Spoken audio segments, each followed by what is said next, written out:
this, Ukrainian officials and military leaders say the country is on the verge of a massive counter-offensive as they prepare to push Russian invaders back from their territory.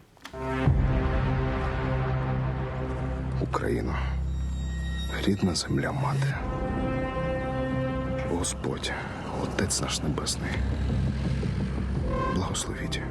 Благословіть!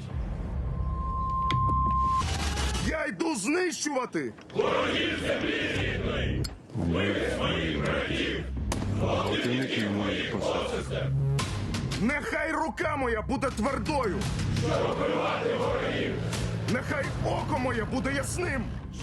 The commander of Ukraine's armed forces, General Valery Zaluzhny, posted that video with the caption, "The time has come to take back what is ours."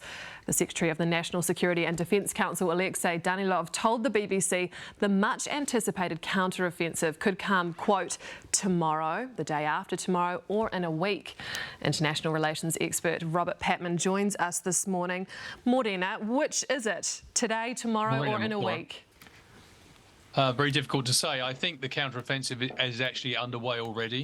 There are two key indicators of that. First of all, there's been a softening up process. The Ukrainians have been using long-range missile strikes against artillery positions of the Russia. It's reported that in a 24-hour period around the 25th of May, about 40 Russian artillery positions were directly attacked. And also there is growing signs of what might be described as incursions and special ops or special operations. So I think those two factors together suggest the counteroffensive is actually underway already. How has international support played its part in making this possible at this point in time? Well, it's played a substantial part, but to be fair, the Ukrainians survived the initial onslaught from the much bigger superior Russian force. Many people thought Kyiv would be overrun within a matter of 5 days, but the Ukrainians confounded everyone by not only surviving the initial blitzkrieg strategy, but actually driving the Russians back significantly to the eastern part of Ukraine. And I think that the Ukrainians demonstrated they were a very competent, well-motivated military force that certainly acted as an incentive for the West to support them. And there's no doubt about it, they have now received some substantial, significant military capabilities, which they'll be trying to use in this counteroffensive. Does this point in time play a role? Are they heading into summer? Is that going to help them out? Yes, I think one of the delaying factors has been the fact that it's been exceptionally wet in Ukraine. It's been quite a wet spring there. But there are signs with the temperatures last weekend reaching 25 degrees that the process of drying out is well underway. And that's important because the Ukrainians have obtained capabilities such as the Leopard tank, which are very mobile, and therefore they've been waiting to where the ground is firmer so they can make use of trying to strike the Russians quickly and decisively, and they didn't want to be impeded by weather conditions.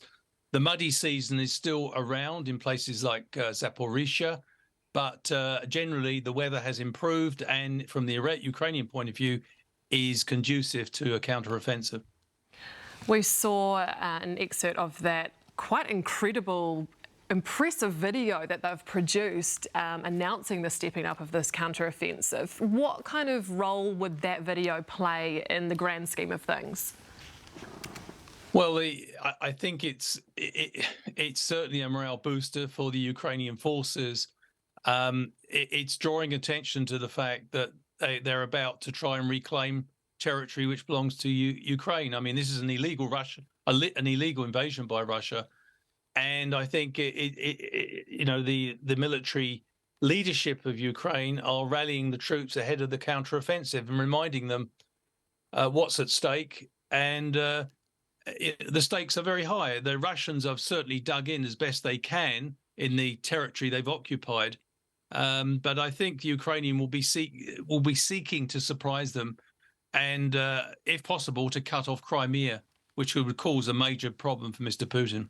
Will this be a turning point in the war? We've heard that quite a few times, that something will be a turning point, and we're hearing it again. Will this be it? I don't think it's going to be immediately. I think we may have some decisive turning points round about September, October. What we haven't mentioned is that the Ukrainians have obtained some really important new capabilities, including F-16 fighter planes, which they've been demanding for over a year since the invasion began. The Americans have finally relented, so F-16s are arriving in Ukraine. The Ukrainians, despite being outnumbered in the air, have managed to hold their own. The Russians have never, surprisingly, got control of the Ukrainian skies. If Ukraine, from September onwards, once the F-16s are up, not only arrived, but in operation, if they've got control of the skies, that could accelerate the effectiveness of the counteroffensive. But I think the Ukrainians are well positioned to have a successful counteroffensive.